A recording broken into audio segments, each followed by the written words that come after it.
아동 입양에 대한 법안이 달라졌습니다. 입양되는 어린이의 권익을 위한 거라는데요. 그런데 입양을 보내는 쪽도 입양을 하는 쪽도 더 꺼리는 상황이 벌어지게 됐습니다. 시행 6개월 만에 몸살을 앓고 있는 입양특례법. 새롭게 바뀐 입양특례법 때문에 힘든 시간을 보내고 있다는 의뢰인. 19살의 어린 미혼모의 고백을 들어봤다.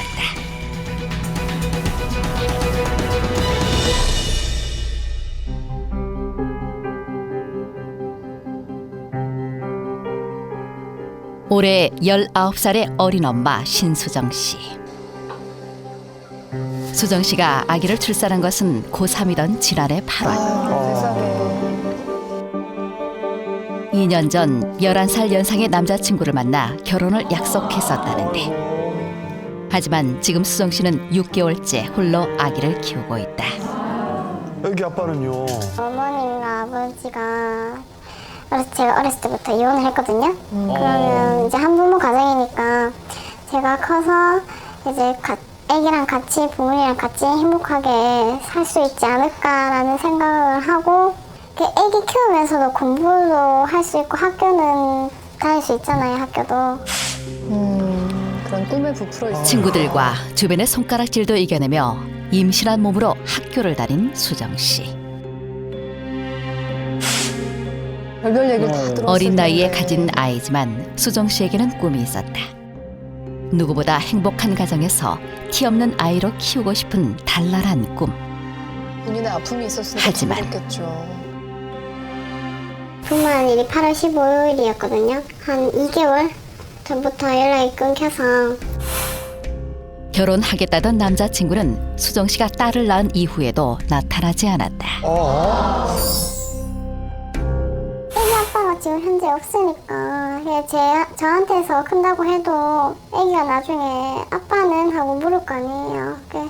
아빠 없는 엄마 혼자 있는 한부모 가정보다 양부모 다 있는 가정이 낫잖아요. 그래서 입양을 보내려고 했어요. 힘들게 입양을 결정했지만 그마저도 쉽지 않았다. 어렵게 연락이 된 아기 아빠가 입양 동의를 해주겠다는 말만 남긴 채 사라진 것이다. 현행법에선 생부의 동의가 없는 입양은 불가능한 상황. 법이 바뀌었나 봐요. 법에 따라 그렇군요. 1월 말까지 아기 아빠가 살았다는 월세방. 계세요.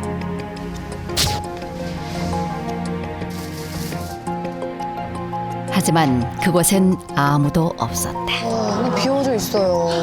아기 아빠가 썼던 물건만 덩그러니 남아 있었는데, 예전에 썼던 그 면도할 때 바르는 거품이었거든요, 이게.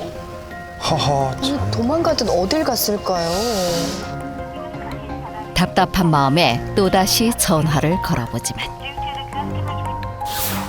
휴대전화 수신이 정지된 상황. 이상한 거 뻔히 알면서 이렇게 여기 집에도 없고 어디 가 있는지도 모르겠고 찾지도 못하게끔 그렇게 해놓는 거 보면 진짜 무슨 생각을 하고 있는지 모르겠어요, 대체.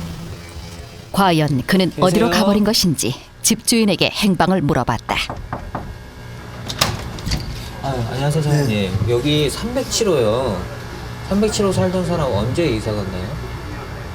모르겠어요. 한 달 돼가지고. 한 달 됐어요. 우리네 맘만은 나가라 해도 안 하고 돈을 못 받아 애못하고 그래요. 아기 아빠가 사라진 후 가장 힘든 현실은 바로 아기와의 생계. 그럼요. 어이구. 멀리 지방에서 일하는 수정 씨의 아버지가 생활비를 보내주고는 있지만 6개월 된 딸에게 필요한 것은 너무나 많다. 아유, 참 고등학생. 돈값이 얼마 비싼데. 항상 분유나 기저귀 등 꼭 필요한 것만 사는데도 늘 부족한 생활비. 어디 일하기도 녹록지 않을 하루하루가 거예요. 그저 막막하고 미안하기만 한데. 아이 때문에 일도 못하죠. 못하죠. 생활용품만도 사기에 좀 돈적으로 부담이 많이 되고 벅차기 때문에 애기한테 사주고 싶은 애기 용품도 많이 못 사주고 거의 못 사주고 있어요. 아기를 빨리 포기하는 게 아기에게도 나은 일이 아닐까. 가슴이 먹먹해진다. 현재 의뢰인의 상황을 가장 안타깝게 생각하는 사람은 바로 수정 씨를 홀로 키운 아버지다. 아, 아버지가 키우셨구나. 걱정되셔서 또 올라오셨어요. 처음 딸의 임신 소식을 들었을 때 하늘이 무너지는 것 같았다는 아버지. 철없는 딸이지만 어린 딸이 혼자 이 짐을 다 짊어져야 한다는 상황이 더욱 가슴 아프다. 자기 혼자 저래 미성년자가 미엄마가 되니까 옆에서 보는 부모로서는 굉장히 안쓰럽습니다. 마음도 아프고 한창 뭐 학교 다니고 뛰놀 거기인데 애락하는 타한테 저래 매이가 있으니까 얼마나 불가하겠습니까. 의뢰인은 어려운 상황 속에서도 올해 원하는 대학에 합격했다. 하지만 형편상 대학은 포기해야만 했다. 아이고, 참. 보다 못한 아버지가 직접 아기 아빠를 찾아 나섰지만 찾을 수 없었다. 전화하고 직접 찾아가기도 하고 경찰서 부탁도 하고 자기 부모님들한테도 연락을 다 취했고 결국 방법이 없었던 아버지는 아기 아빠를 미성년자 성폭행 혐의로 경찰에 신고했다. 아유, 잘하셨네. 경찰서에서 만난 아기 아빠는 각서 한 장만 남긴 채 다시 잠적했다.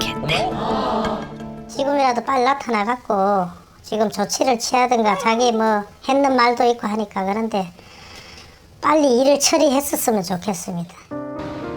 현재 의뢰인 수정 씨는 입양기관에 입양을 신청해 놓은 상황. 하지만 생부의 동의가 없는 한 이곳에서도 방법이 없다. 많이 컸네. 입양 수속을 진행할 수가 없었죠. 동의가 안 돼서 친부 동의가. 생후 1년 이내 아기들을 주로 원하는 국내 입양의 현실을 생각해 볼 때 아기 아빠의 동의가 늦어질수록 입양도 힘들어질 수밖에 없는데 아, 정말. 한쪽만 동의된 상태에서 만약에 국내 입양을 진행했다. 그래서 가정법원의 허가를 받고 국내 입양 가서 그 집에서 자녀로 잘 자라고 있다가도 10년 뒤, 20년 뒤에라도 뒤늦게 애기 아빠가 나는 그때 내 애 낳았는지도 몰랐고 입양 보내는 것도 몰랐다. 왜 내 새끼를 내 동의도 없이 애기 엄마 마음대로 입양 동의했는데 그걸 보냈냐고. 그럴 수 있죠. 취소를 청구하면은 무조건 다시 그 양부모한테서도 애를 데려와가지고 돌려주게 돼 있어요. 입양 자체가 취소가 돼버리는 거예요. 그러니까 저희들은 이런 부담을 안고 진행하기 너무 어려운 거죠. 법이 그렇게 바뀌었다는 거죠, 혹시 지금. 아기 아빠의 가족들은 아기와 수정 씨에 대해 어떻게 생각하고 있는지 아기 할아버지에게 연락을 해봤다. 연락이 되나요? 안녕하세요. 네, 아버님. 혹시 씨 아버님 되시는가요? 교제하던 친구가 아기 낳았는 거 혹시 알고 계세요? 네, 알고 있습니다. 제 전화를 알기로는. 네. 그래, 얘가 아니라. 아이고, 네. 본인이 그 날짜하고 다시만 가도 네. 아니랍니다. 저희들은 뭐 책임을 안 져야 합니다. 세상에. 그러면 가 본인 아기가 아니라 하던가요, 아버님한테? 확인해 보면 되죠. 그러면은 정하면은 유전자 검사해가지고. 해야지. 해야죠. 어디 있습니까? 지금 대구에 있습니까? 대구 이장이도 하고 또 부산 이장이라고 이러는데 네. 지금 집에 하고도 연락이 잘 안 되죠. 아유, 그러시면 안 되죠. 너무나 잔인한 말에 눈물만 흘리는 수정 씨. 기가 차겠어요. 정말 이거. 제가 어리고 그 요즘 형편이 그렇게 좋은 편도 아니고 제 형편이 좋으면 제가 얘가 클 때까지 얘가 어른이 될 때까지 키워주고 싶은 마음은 진짜 큰데 제 형편은 어렵고 와. 그리고 애기가 입양을 가면 좋은 집안으로 입양을 가니까 좋은 집안에 가서 더 크고 더 좋은 것을 받으며 살 수 있으니까. 수정 씨는 아기를 위해 최선의 선택을 할 수 있을까? 19살인데 그 어린아이 엄마가 된 정말 사정이 딱한 경우인데요. 지금 생부가 연락이 안 된다는 거죠. 그러면 입양이 불가능한 건가요? 애석하게도 현재로서는 그렇습니다. 작년 8월에 그동안의 잦은 파양과 또 돈을 노린 입양 등의 문제점을 해결하기 위해서 입양특례법이 개정됐는데요. 개정된 법률에 따르면은 입양을 할 때는 양가, 양측, 친생 부모의 동의가 반드시 있어야 됩니다. 그러니까 이런 상황이 이렇다 보니까 적법한 입양 절차를 거치기보다는 아이를 유기하는 사례가 늘어나고 있습니다. 오히려 의뢰인은 지금 생부가 숨어버리고 아예 연락을 두절하고 있는 상태잖아요. 그럼 지금 같은 경우에는 계속 기다려야만 하는 건가요? 지금 아기 할아버지와의 통화 내용을 보면은 자신의 아이가 아니다. 유전자 검사를 받겠다라고 하잖아요. 이럴 경우에는 생모가 법정 대리인이 돼서 혼인의자가 생모를 상대로 친자 관계를 확인해달라는 인지 청구 소송을 하는 것도 한 방법일 것 같습니다. 일단 소송을 통해서 친자임이 확인되면은 다음 조치를 취할 수 있도록 압박할 수 있을 것으로 보입니다. 미혼모에 대한 사회적인 시각이 많이 좋아졌다고 하지만 아직까지도 차가운 그 시선이 또 차별이 있는 게 사실입니다. 어린 우리 엄마잖아요. 저희가 방송에서 그치지 않고 계속해서 관심과 또 상담과 방법을 찾아나가도록 하겠습니다.